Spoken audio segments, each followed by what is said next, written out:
Hey, everybody, I'm David Bloom with Next TMT here with my running buddy from Stream TV Insider, editor and queen, Bevan Fletcher at IBC 2025. We are just kind of wrapping up the first full day of the conference with some of the odds and ends that we've seen in this sprawling, overwhelming show in Amsterdam that follows the state of the international broadcasting business.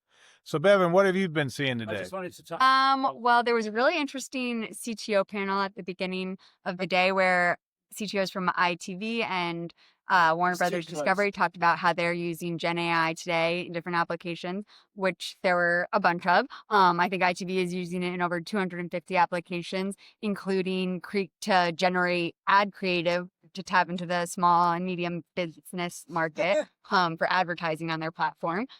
That's one way. And then Warner Brothers is using it in these like preview drop-in moments on their streaming service where GenAI can go through the catalog and pick out key moments that don't have audio that would just take too long to do otherwise. And then humans curate those clips, and they've shown that it gives 40% uptake on the AI generated drop-in moments. That's what they're called. It's basically like a preview of the show. So with the human curation on top of the AI generated content to make sure, hey, this is good. That the ones the AI picks are adopted. Yeah. Okay. Yeah. So a 40% uptake when you've got that 1-2 punch. Yeah. Well, that's kind of impressive. So really the key, it sounds like, is don't just do AI, automate everything, wash your hands of it and walk away, right? Yeah, have a little bit. Okay. All right. Yeah, the AI thing narrows it down to like 6 or 8 choices, but like out of a massive catalog to be able to narrow it down that much is a huge win. Absolutely. I was at some conversations this morning at the IABM, IABM, which is a nonprofit trade group that represents the broadcasting industry and technology. And they had some executives from Banijay, some other organizations. Banijay is the huge French broadcaster, talking about what's it take to actually buy some of this technology. On the one hand, everybody knows they need to get into AI. On the other hand, it's like, oh my God, this is going to turn everything upside down. What are we going to do? It's going to cost a lot of money. If you pick the wrong thing, you're screwed. Or if you pick the right thing that's good now, in 6 months, it might be the wrong thing. It's really tough to figure it out. And so there's a lot of, fear and loathing, I guess, is as good as anything. And, in Amsterdam, if you can't invoke a little Hunter Thompson, where else could you do it? Maybe, I guess, Las Vegas these days, or Aspen, but really, Amsterdam, that was where Hunter Thompson should have ended up. But that being said, I found it really interesting to hear some of that. They had an AWS person up there talking about how they try to just figure out what the client wants and then work backwards, which is kind of an interesting sort of approach. Instead of saying, hey, we got a bunch of stuff, use this. I also talked with a bunch of CEOs, places like Mediagenics, Avid, and other companies. We'll have some videos from some of those conversations that we'll share separately. But, it's everybody's doing AI, but everybody's trying to figure out, okay, that's a checklist item. That's the thing that we do because we have to have stuff, and it's definitely going to make things easier in some ways, but you got to try to figure out how it helps engagement, because that's really important. How do you avoid churn, keep people around with looking at the next thing and all that? And I think one of ITV's takeaways was that it wasn't all about just trying to lower costs. It was, how can I expand my business so that it generates more revenue? How can I use it for me to be a business expander rather than just a cost saver? Right. But you certainly hear from all these folks, look, times are tight. Consolidation is coming, both within these individual sectors, and we're seeing things like this conversation that just broke out about, oh, hey, maybe David Ellison, thanks to his dad's extraordinary week at Oracle, he saw the company add 31% in its value, and it was already a $200 billion company or $300 billion company, added 31% in 5 days. And so that's a little extra money for them to go shopping. And they talked about going shopping for Warner Brothers Discovery.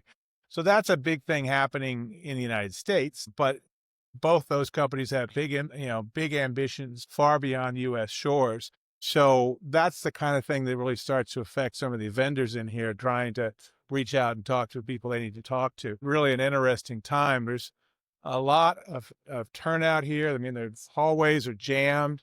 A lot of I, big booths.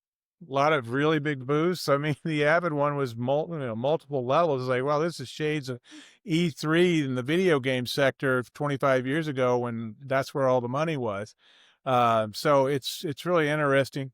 It's also impossible to navigate here without a couple of homing pigeons helping you out with like a low jack on their rear ends. I mean, that's the only shot that I got. Yeah, AI has to be able to help that, right? No, You would no. think so, but I don't think even No. AI is that powerful.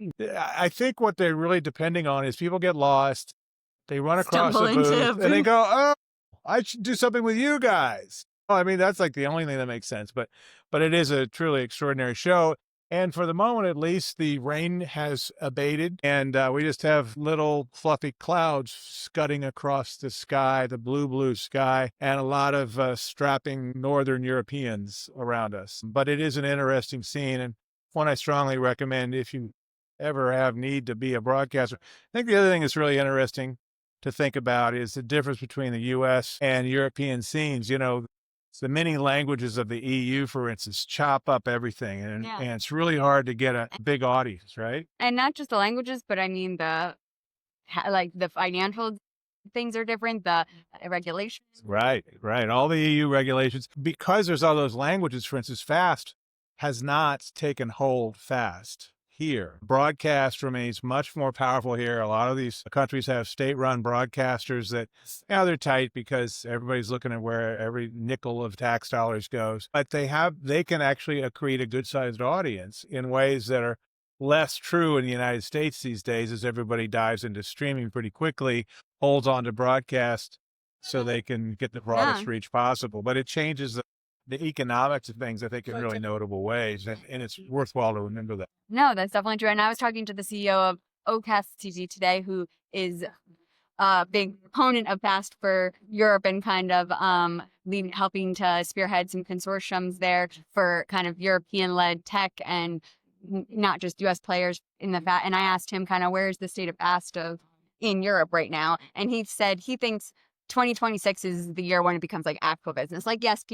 there is some money happening, but it's not like real business yet. And he thinks it'll take on more next year. Well, that's an interesting thing to think about. I mean, it's easy to say, oh, the Europeans are 3 years behind the Americans, but it's just they're 3 years different. I mean, really is, I think, one way to think about it, because particularly after the latest cuts to PBS, there's not a whole lot of public ownership of the airwaves in the United States, but all those private companies are just diving in really hard on the streaming. That's where they're making their bets.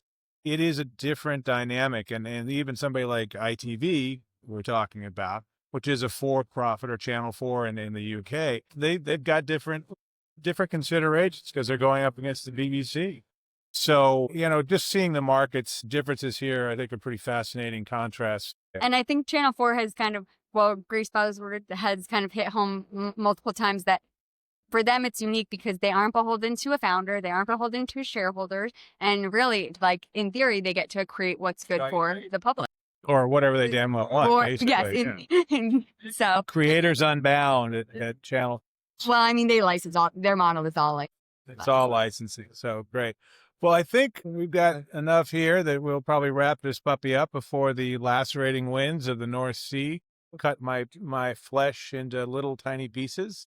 I can't even imagine what it's like for you, Bevan, because unlike you, I carry a lot of insulation naturally, or semi-naturally. But with this, I'm David Bloom with Next TMT, with my good buddy Bevan Fletcher from Stream TV Insider. We are wrapping this puppy up for the day, but there's more to come tomorrow and all through the week or weekend. So take care.